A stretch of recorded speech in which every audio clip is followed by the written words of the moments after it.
To jest polska firma produkująca bębny, która rozpoczęła swoją działalność w latach 60. w Warszawie przy ulicy Grochowskiej i produkowała bębny do lat 90. Początek lat 90. to była ostatnia seria perkusji, które wyszły z taśmy.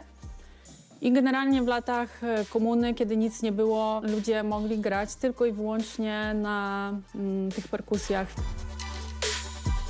W 2018 roku postanowiliśmy reaktywować tą markę. Stwierdziliśmy, że chcemy ten produkt zrobić maksymalnie profesjonalnie, skupić się na jakości, na bardzo fajnych wykończeniach. Budowa perkusji jest dość prosta, ponieważ opiera się na bębnie i ten bęben ma z dwóch stron krawędzie i te krawędzie dotykają membrany, w którą uderzamy.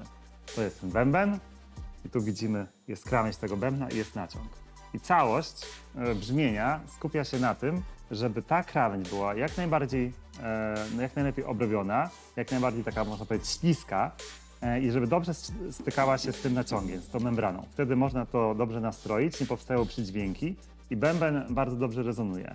Ponadto też ważne jest, aby sklejka, ponieważ to jest robione ze sklejki, była dobrze sklejona i wykonana z odpowiednio wysezonowanego drewna, które nie będzie się odkształcać.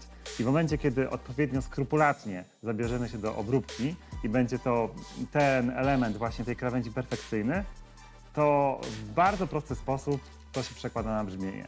Również istotne są śruby i lugi i ich spasowanie, ponieważ to ułatwia strojenie, jak i te obręcze.